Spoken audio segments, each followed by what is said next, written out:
Esta es una producción de Grupo Fórmula. Encuentra más contenido como este en radioformula.mx.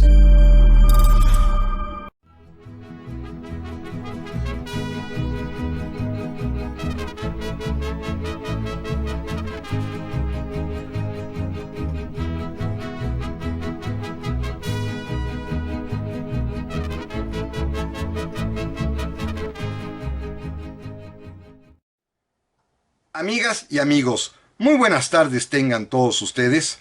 Los saluda con el afecto de siempre José Manuel Villalpando, aquí en una emisión más de su programa, La Historia que Quiero Vivir, que como todos los sábados por la tarde, que es la hora de la historia, estamos transmitiendo a través de los micrófonos y frecuencias de Radio Fórmula. Ya saben, aquí en la Ciudad de México, en el 103.3 en el cuadrante de su radio, en la 970 de AM también. Es un programa que llega a muchísimas ciudades del interior de la patria. Llegamos también a los Estados Unidos de América, a Puerto Rico, a Canadá, pero eso sí, en todo el territorio nacional, en todo el mundo donde existe Internet, pueden ustedes sintonizarnos a través de la página www.radioformula.com.mx, que está totalmente a su disposición y es muy fácil de encontrar. Este es un programa todavía grabado. Estamos en esta circunstancia peculiar que ya hemos platicado, de que parece una sandía. Semáforo verde, pero por dentro todavía sigue el rojo en nuestro ánimo porque la epidemia no cede, aún está presente. Así que pues estamos aquí acompañándonos, cosa que agradezco infinitamente su atención, su perseverancia, y reiterándoles que están también a su disposición las vías electrónicas para comunicarnos, que respondo de inmediato. Mi correo villalpandohistoриador@gmail.com y la página de Facebook Villalpando la Historia, que están a sus órdenes. Amigas y amigos, vamos a comenzar.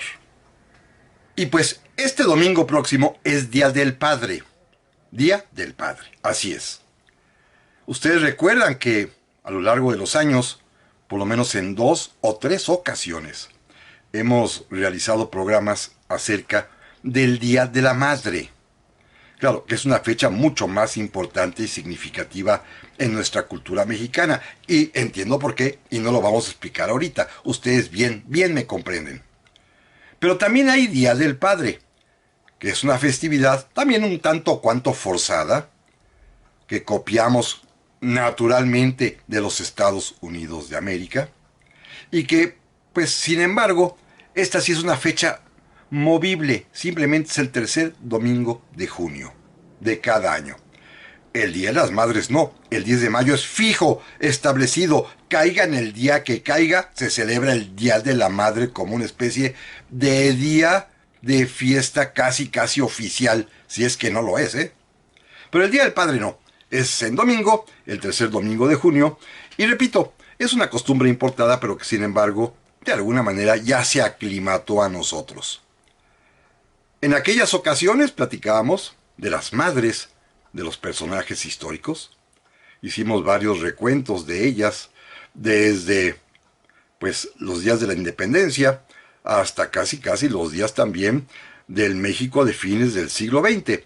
Ahora hagamos un ejercicio inverso para platicar acerca de los padres de los personajes de nuestra historia y los personajes de nuestra historia como padres.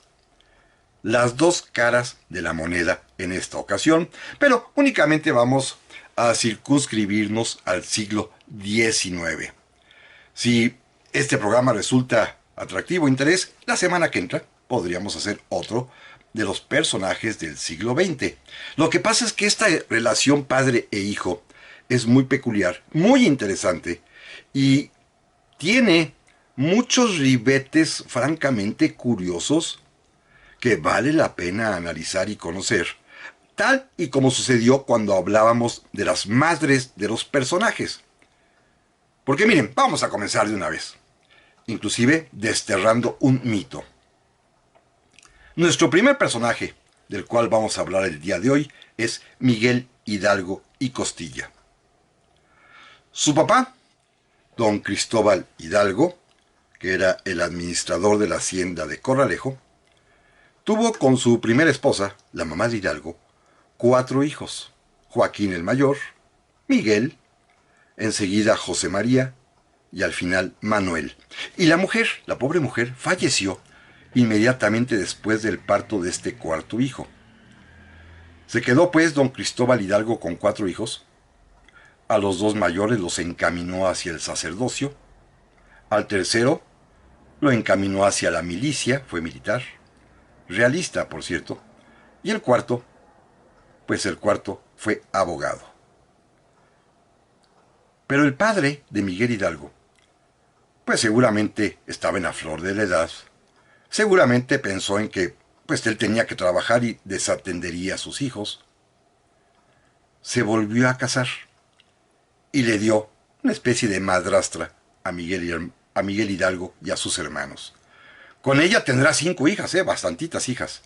Así que bueno, fue un padre que estuvo siempre presente, que se procuró y que hizo lo posible porque sus hijos recibieran educación, cosa que cumplió y que logró.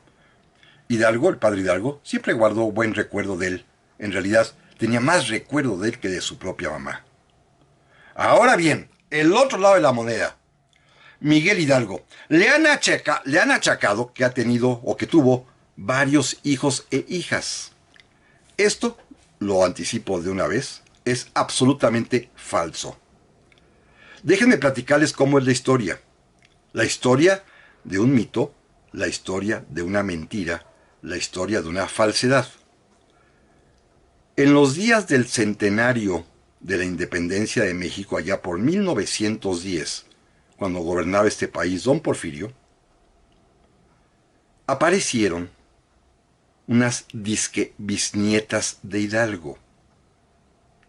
Claro, en aquel tiempo no hay posibilidad de hacer exámenes de comprobación científica mediante el riguroso análisis del ADN como hoy se puede hacer. Que la semana que les platicaré un caso muy curioso de ADN. Pero en el caso de Hidalgo y en 1910 pues era imposible hacerlo. Y esta señorita, ya de edad avanzada, aseguraba ser la bisnieta del padre Hidalgo y hasta se apellidaba Hidalgo y Costilla, Imagínense nada más. Ahorita explicaremos por qué no puede apellidarse así. Simplemente porque un sacerdote, conforme a la legislación canónica, si llegase a tener hijos no podía darle su apellido. Así que, pues esta señorita que se decía bisnieta de Hidalgo y que se apellidaba, según ella, Hidalgo y Costilla, estaba mintiendo. Pero lo más interesante, Hidalgo no tuvo hijos, por más que le han achacado bastantes.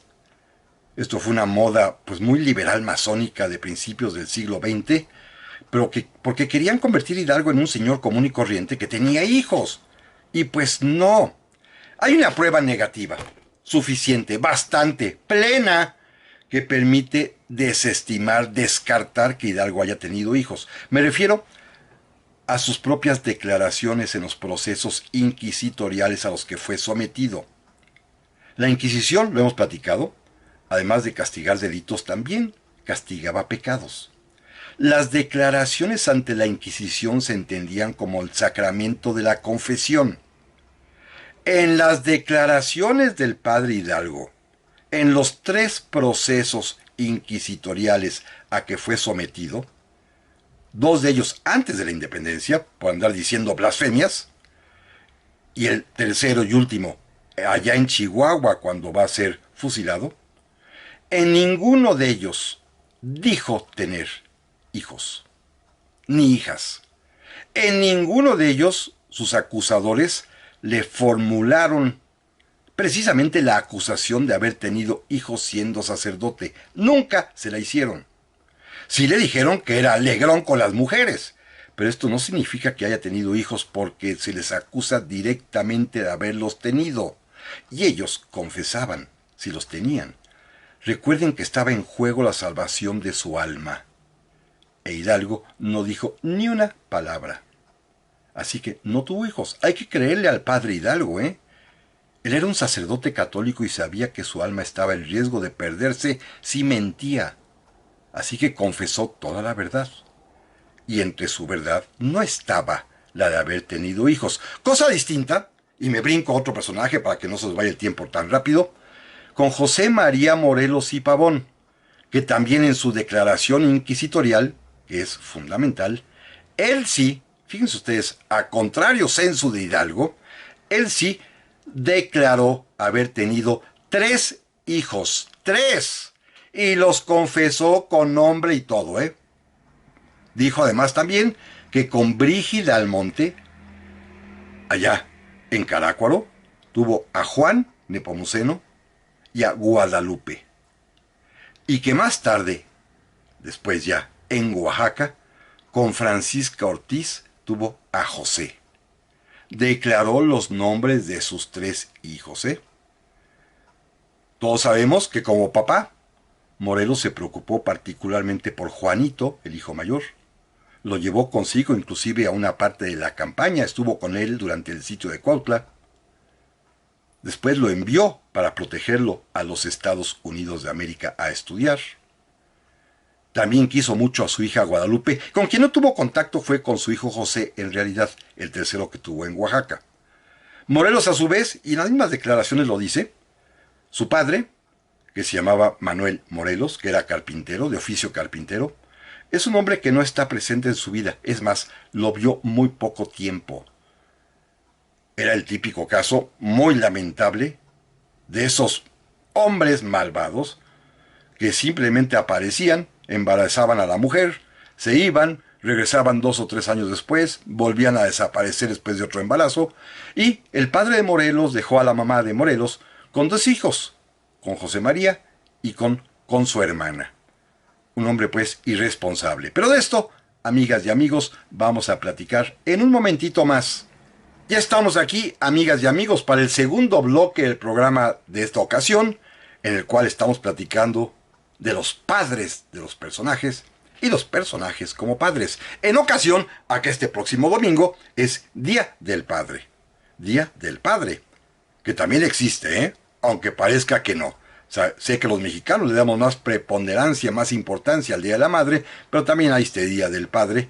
Y así como en otras ocasiones, ya lo decía yo en el bloque anterior, hemos platicado acerca de las madres de nuestros personajes históricos más prominentes. Hoy vamos a ocuparnos de los padres de los personajes y de los personajes como padres. Que esa es la otra cara de la moneda. Ya hablamos de Hidalgo, ya hablamos de Morelos. Miren, otro sacerdote más, también insurgente, que igualmente corrió la misma suerte que el padre Hidalgo y que el padre Morelos. Me refiero a don Mariano Matamoros, también cura, que formó parte del ejército de José María Morelos y Pavón.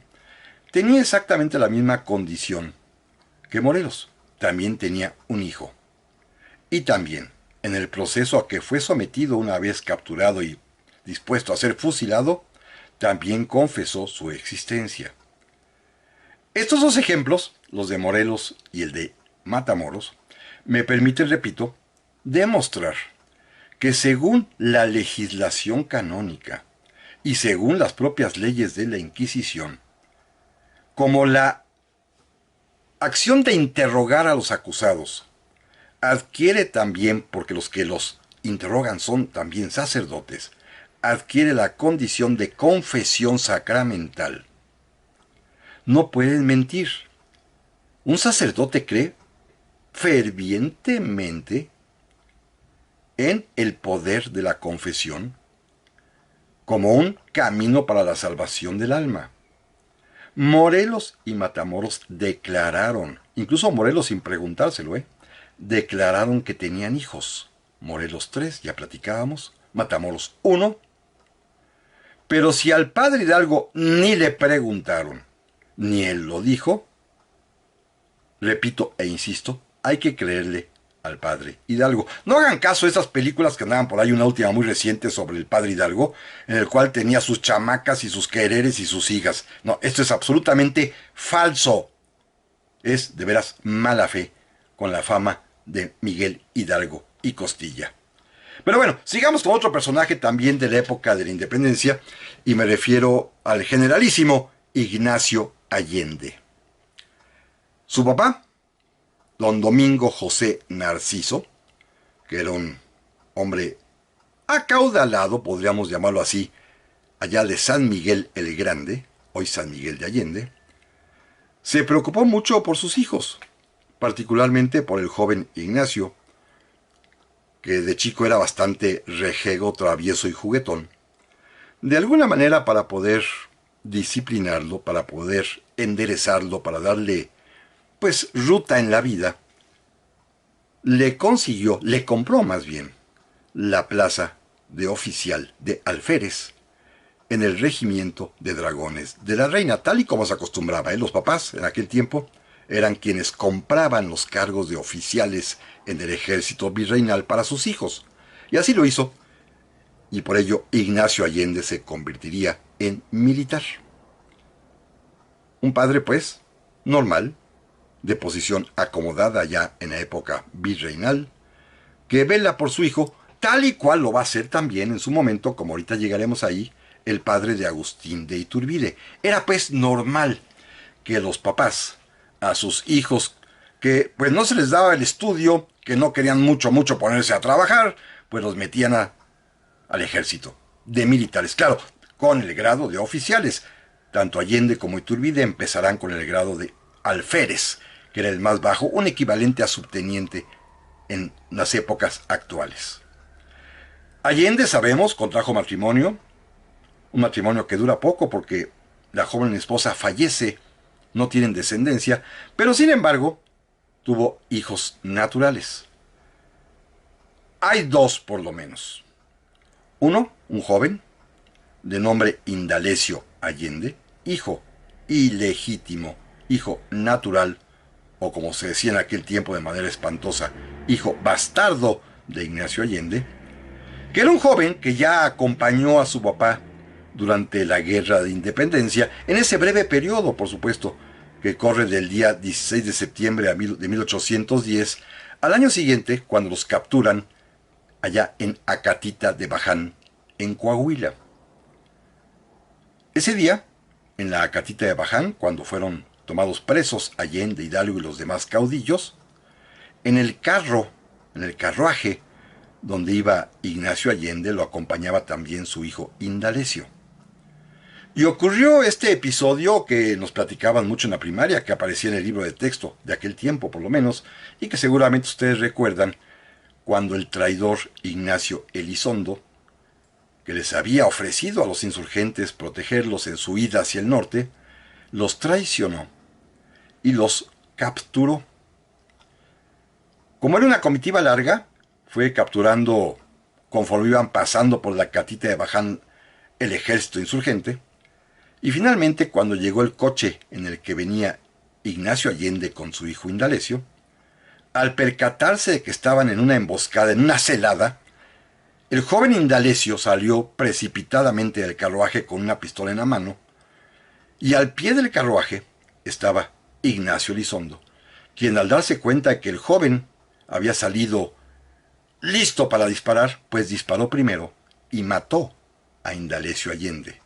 Enseguida bajó don Ignacio, verdaderamente espantado. Lo único que pudo hacer fue abrazar el cuerpo ya exánime de su hijo Indalecio, y ahí fue hecho prisionero Ignacio Allende. Tuvo una hija más, una muchacha que muchos años después aseguraba ser hija de Ignacio Allende y de Josefa Ortiz, en una historia que ya hemos platicado en otra ocasión y que es muy probablemente que sea cierta, porque hoy sabemos que el día del grito, aquel 16 de septiembre de 1810, doña Josefa Ortiz Domínguez estaba con embarazo de 3 meses, lo cual molestó mucho al corregidor. La envió a la Ciudad de México, allá dio a luz a una niña, allí la dejó en el convento de la Encarnación, nunca más volvió a encargarse de ella, a saber de ella, y esta chiquita, 40 años después, le va a pedir al gobierno mexicano una pensión por ser hija de la corregidora, pero también de Ignacio Allende. Ya había platicado hace un momentito acerca de Agustín Iturbide. Rápidamente diré que al igual que Allende, porque son de la misma condición social, sus padres son ricos, son familias acomodadas, don José Joaquín de Iturbide, el padre de Agustín, al darse cuenta que su hijo pues no le gustaban ni las letras ni los misales, es decir, no quería trabajar ni de abogado, ni de sacerdote, ni de comerciante, pues también le consiguió plaza de alférez en el regimiento provincial de Valladolid. Y ahí sí, Hizo carrera Agustín Iturbide, como todos sabemos, que lo llevará finalmente a ser el consumador de la independencia de México. Se casará con doña Ana María Huarte, la hija del más rico comerciante de allá de la antigua Valladolid, hoy Morelia, y con ella van a tener, fíjense bien, 10 hijos. Es un papá que quiere a sus hijos, quiere a su esposa, de ahí tanto hijo por supuesto. 10 hijos tiene. Con el mayor va a tener algunas pláticas verdaderamente interesantes porque le va a recomendar, ya cuando estaban en el exilio, que se portara bien, que fuera patriota, que obedeciera a las autoridades. Y al menor ni siquiera lo conoció. Cuando Iturbide fue fusilado allá en Padilla, Tamaulipas, su esposa, doña Ana María Huarte, tenía 6 meses de embarazo. 10 hijos tuvo don Agustín de Iturbide. Se sabe perfectamente bien que a todos los quería por igual, a los 9 que conoció, inclusive a muchos les consiguió escuela allá en Inglaterra para dejarlos, cuando él regresó a México, pero no quiso separarse de los más chiquitos y se los trajo consigo. Y estos niños pues son los que van a presenciar tristemente el sepelio de su papá. Un hombre de familia auténticamente Agustín Iturbide, que repito, tuvo 10 hijos. Demos un brinquito también por estos días y hablemos de un caso que ya platicábamos hace un par de semanas, que es el de Antonio López de Santana.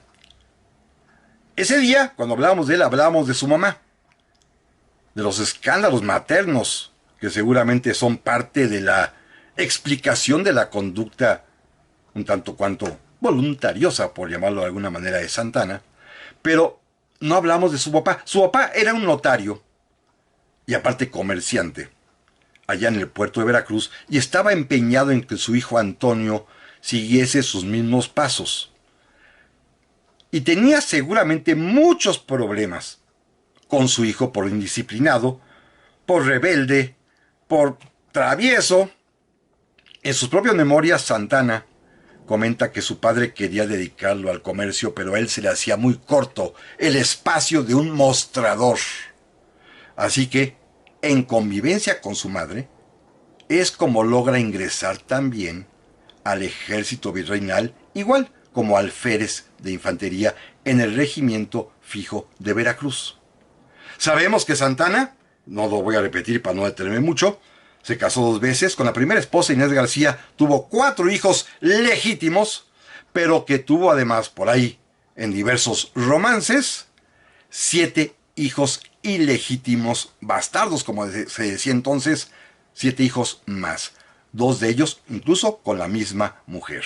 De él no platicaremos, ya hablamos hace unas semanas de él, pero es también un hombre con muchos hijos, muy paternal, don Antonio López de Santana, quizás una especie de choque emocional, porque él con su papá nunca se entendió, no se llevó bien con su señor padre. Pero de esto, amigas y amigos, platicamos en un momentito más. Ya estamos aquí, amigas y amigos, para el tercer bloque del programa de esta ocasión, que está dedicado al Día del Padre. Específicamente a los padres de los personajes históricos mexicanos allá en el ya lejano siglo XIX, pero también, la otra cara de la moneda, a recordar cómo fueron estos personajes históricos como padres. Las dos cosas. Cómo fue su padre, cómo fue la relación con su padre, y ellos cómo fueron como padres, cuántos hijos tuvieron y cómo se comportaron como tales. Esta vez, únicamente, nos estamos refiriendo al siglo XIX. Ya platicamos de Hidalgo, de Morelos, de Matamoros, de Iturbide, de Allende, de Antonio López de Santana, que fue con el que rematamos el bloque anterior.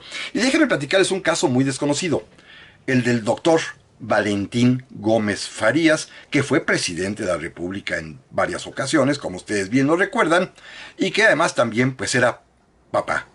De su padre no se sabe mucho, nada más sabemos que él nació allá en Aguascalientes. Su papá, don José Antonio, tuvo los medios suficientes, porque en aquel tiempo era muy caro, para enviarlo a estudiar la carrera de medicina. No hay pues una relación destruida, sino al contrario, creo que era una relación bastante sensata, porque don Valentín fue un buen papá.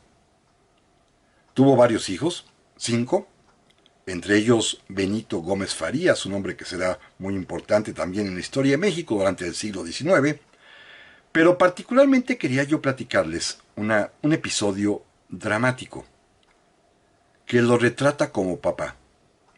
En el año de 1833, cuando precisamente Valentín Gómez Farías era presidente de la República, uno de sus hijos subió a la azotea de Palacio Nacional a jugar. Lo que muchos niños jugamos, creo que hoy ya no, hoy se juega ya con drones, pero muchos jugamos con papalotes. ¿Se acuerdan de los papalotes? Había que correr para poder lanzarlos al aire y que se le lograran elevar. Bueno, el niño estaba jugando en la azotea de Palacio Nacional con un papalote y seguramente perdió la noción de las distancias, del espacio que tenía, tropezó con un pretil en la propia azotea de Palacio y cayó de bruces a uno de los patios y se mató. El niño fue sepultado en el Panteón de San Fernando y el dolor de padre debe haber sido terrible, espantoso. La moraleja para don Valentín Gómez Farías, el dolor tristísimo que le causó la muerte de su hijo en este accidente tan trivial en realidad, por falta de cuidado, porque no había quien lo cuidara al niño mientras él corría jugueteando allá en la azotea de Palacio, lo llevó a expedir un decreto por el cual se impuso penas altísimas de multas y cárcel a los padres de familia que descuidaran a sus hijos y, jugando, causaran un accidente que les provocara daños o la muerte. Él hubiera querido aplicárselo a sí mismo el castigo, pero él no podía, era el presidente de la República. Pero fue tal su dolor que quiso evitarle a los demás que sucedieran estas desgracias. Cuidar a los niños.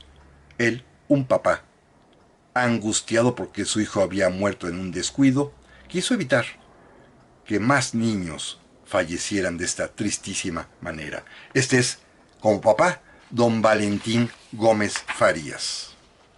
Vamos a un caso que todos conocemos, que es el de don Benito Juárez, del cual hay que decir para empezar que don Benito quizás nunca conoció a su papá, a don Marcelino Juárez. No sabemos si porque el papá murió muy pronto, muy joven.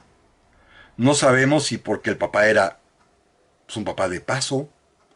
No sabemos si porque es un papá inexistente y nada más simplemente le pusieron en la fe de bautismo que era hijo de Marcelino Juárez. No lo sabemos, en realidad.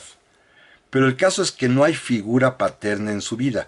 Es más, ni materna. Aquí sabemos también que su mamá falleció también cuando él era muy chiquito, que quedó al cuidado de los tíos. Así que no hay referencia en la vida de Juárez acerca del ejemplo que pudo haberle legado, de los consejos que pudo haberle dicho o de las regañadas que pudo haberle dado quien fuera su papá, porque no hubo presencia paterna. Pero en cambio él fue un buen papá. Muchos hijos, Ya hemos platicado también su caso. Recuerden primero, en su primer matrimonio con la señora Rosa María Chagoya tuvo dos, a Tereso y después a Susana, una niña que además nació con problemas mentales graves, de deficiencia mental, con otras capacidades diríamos hoy en día, y que mereció siempre la atención del propio don Benito, que se preocupó toda la vida por ella, aunque no vivió con ella, la encargó a unos familiares. Después, cuando contraiga matrimonio ya con Margarita Maza, fíjense bien, 12 hijos, 12 hijos. Le podría haber preguntado a don Benito, oiga, ¿a usted le gustan mucho los niños? Y él hubiera contestado, no, me gusta mucho mi mujer. Eso es quizás la moraleja más importante. 12 hijos, claro.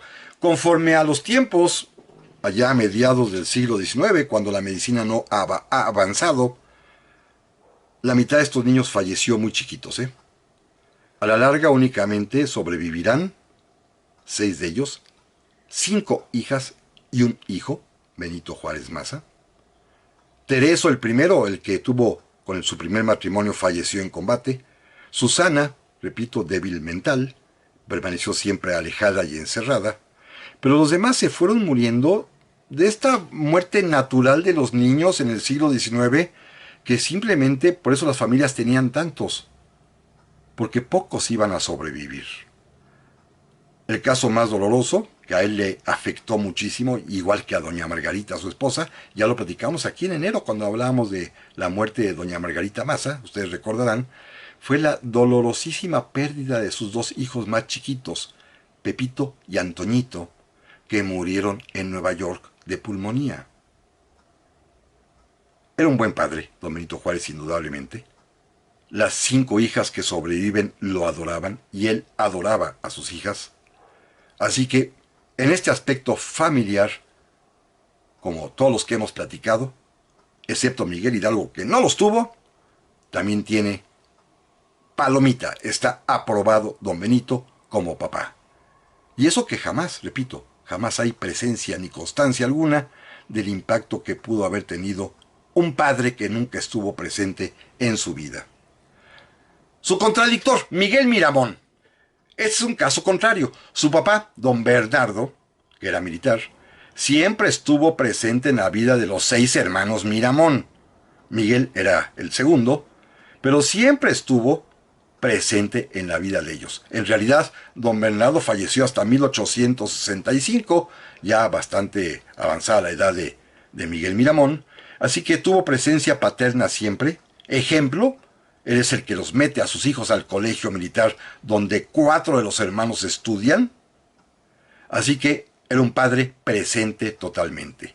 Y a su vez Miramón, como papá, con su esposa Concha Lombardo, la famosísima Concepción Lombardo, van a tener 7 hijos. Igualmente, solamente 3 van a sobrevivir a la edad adulta. 4 van a fallecer de chiquitos y uno de ellos cuando estaban en Europa, inclusive en una escena trágica porque Miguel Miramón está en París, decide irse a ver las batallas de la guerra austro-prusiana en Königgrätz, deja a Concha, que tiene a un hijo enfermo, a Rafaelito, el más pequeño, y cuando regresa de su andanza por ver los campos de batalla, Concha le informa que su hijo había muerto. Este triste dolor de Miguel Miramón no se lo va a quitar ni a perdonar nunca. Él mismo estará siempre pensando que abandonó a su esposa al momento en que su hijo más pequeño estaba gravísimo y él se fue a ver jugar a los soldaditos. Así que Miguel Miramón, un buen padre también, tuvo este defecto, este error, y él mismo no se lo perdonó jamás. Miguel Miramón. En cambio, hemos platicado también en otras ocasiones, ustedes lo recuerdan, del general Ignacio Zaragoza, que es una historia verdaderamente tristísima. No hay mucha constancia de que su papá haya tenido gran influencia en él. Su papá se llamaba don Miguel Zaragoza. Él nació allá en Corpus Christi, que era Texas, cuando Texas era mexicana. Pero sí sabemos que como padre fue un hombre muy, muy preocupado. Su esposa, doña Rafaela Padilla, y él habían tenido primero 2 hijos, 2 varoncitos, que igual, las circunstancias de ese siglo con una falta de asepsia y de cuidados médicos hicieron que los 2 chiquitos fallecieran cuando estaban en la más tierna edad, uno de 1 año y el otro de 2 años de edad. Los niños se morían con una naturalidad y una fatalidad que era francamente imposible de prever o detener. Y solamente sobrevivió una niña, la pequeña Rafaela. Una niña que es la preocupación constante de Ignacio Zaragoza y que, como sabemos, y lo hemos platicado en otras ocasiones, cuando muere doña Rafaela, la esposa, en enero del 62, y cuando Ignacio tiene que irse a Puebla a combatir a los franceses, la tiene que dejar con la abuelita. Y las cartas a ella son terribles. Cuidar a mi hija, cuiden a mi hija. Y Zaragoza va a morir, como todos sabemos, meses después, en ese mismo año. Pero de esto, amigas y amigos, vamos a platicar en un momento más.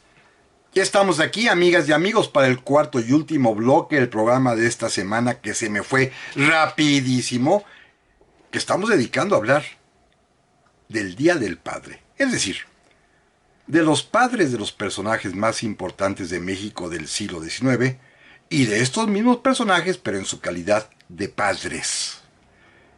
Esta es la combinación que hoy les he propuesto para que, de alguna manera, nos preparemos porque este próximo domingo es Día del Padre, y tener en la mente también que los personajes de nuestra historia tuvieron papá, algunos, otros no, lo que impacta tenerlo o no tenerlo, y algunos de ellos, la gran mayoría, fueron padres de familia, tuvieron hijos e hijas, es quizás también un elemento que permite contemplarlos desde un punto de vista un poco más humano, un poco más terrenal, un poco más con los sufrimientos, alegrías, desvelos, gozos que tenemos todos los padres de familia.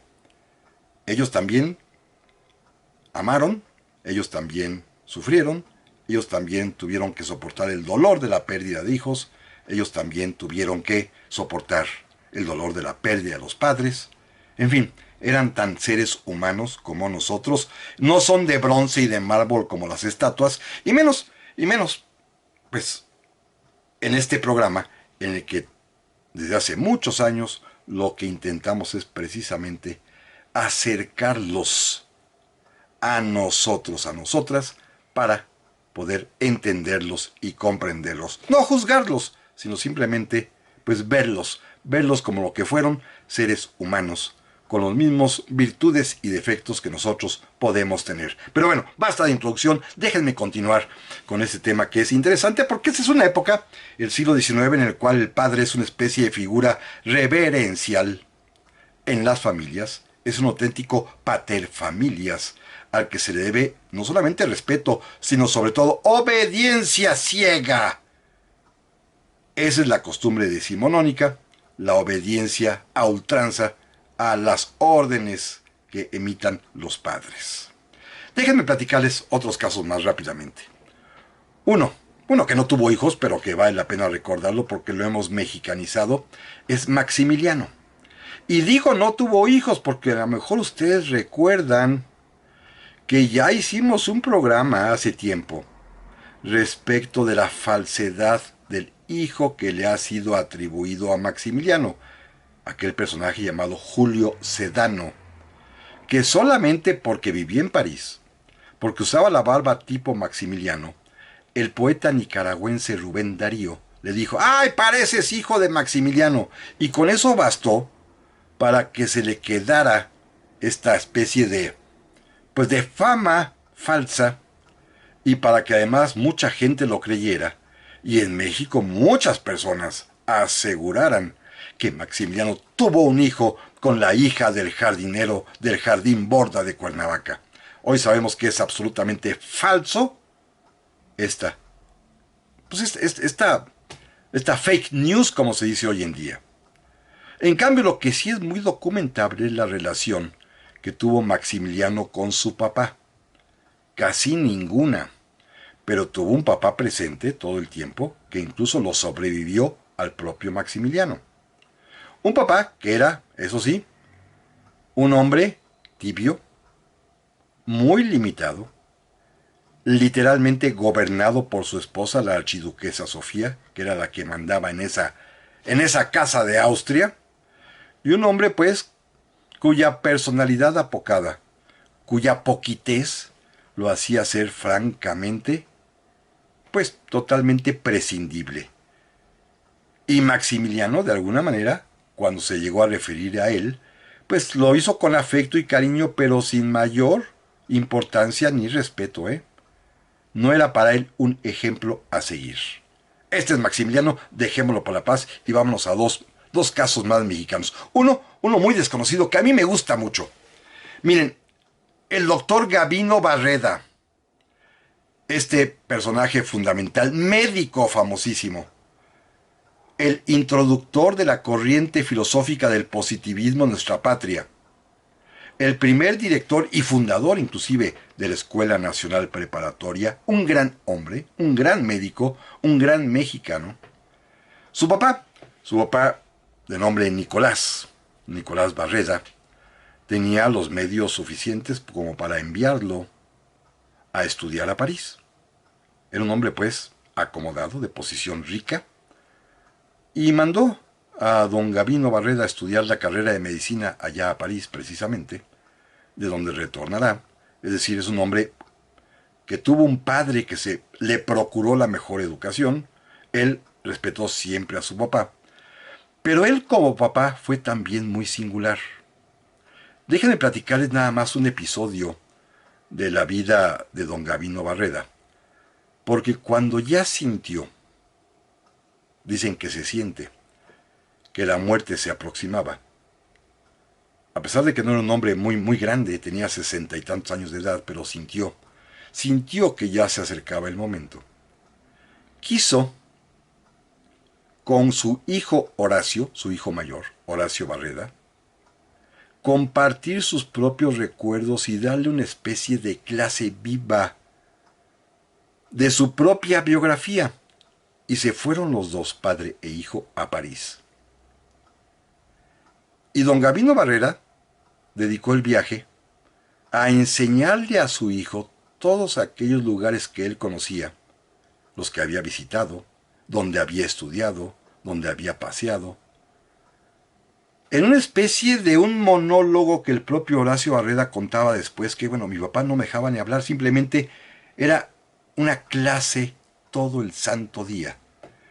Sobre París, sí, sobre historia de Francia, sí, pero también sobre México, sobre el mundo, sobre las personas, sobre medicina.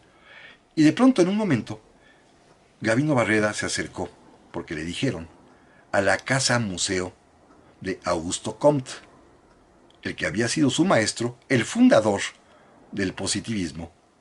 Fue a ver, tocó la puerta, le abrieron, se enteró que ahí estaba la sociedad positiva, descubrieron que este hombre era Gavino Barreda, el discípulo de Comte mexicano, el que había llevado el positivismo a México, y le hicieron un gran homenaje en París a Gavino Barreda, y la emoción mayor de Barreda es que su hijo estaba presente, Horacio, quien narró en una carta muy hermosa y muy emotiva el privilegio de haber sido testigo de cómo en Francia, lo que no había pasado en México, cómo en Francia le hacían un homenaje a su papá. Orgulloso de su padre estaba Horacio Barreda.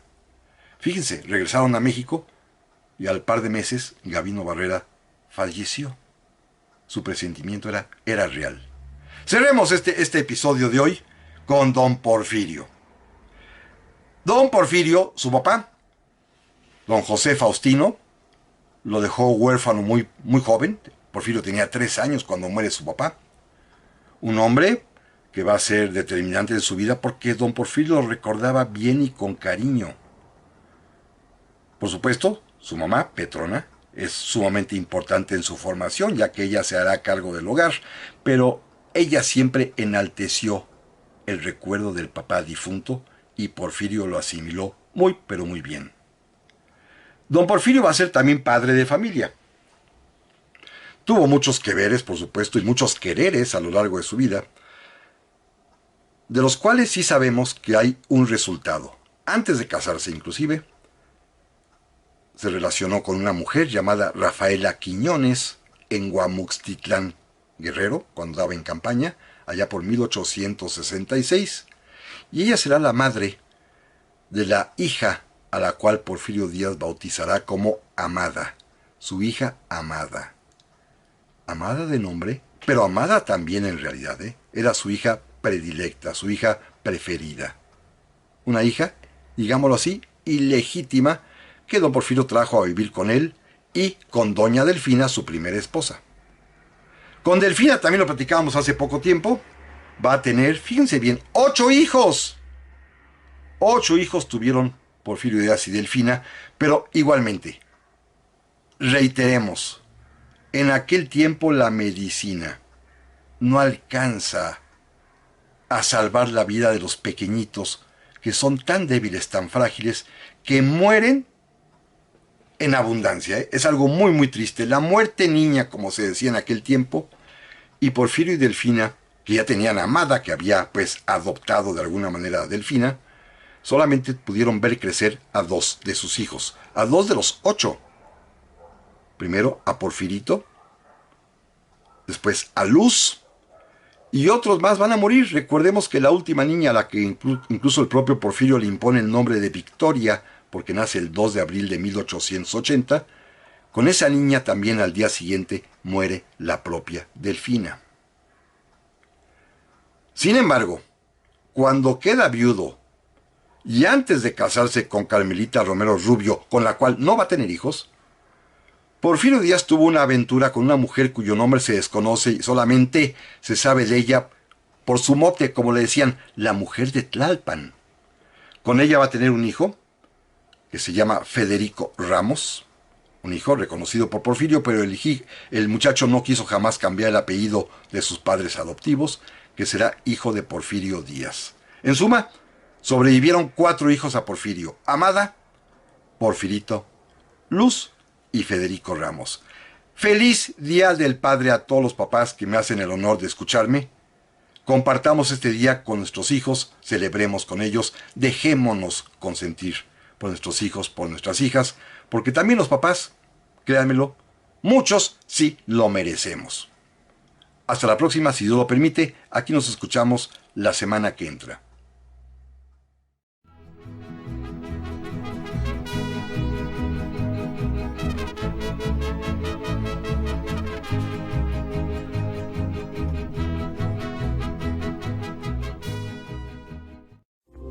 Esta fue una producción de Grupo Fórmula. Encuentra más contenido como este en radioformula.mx.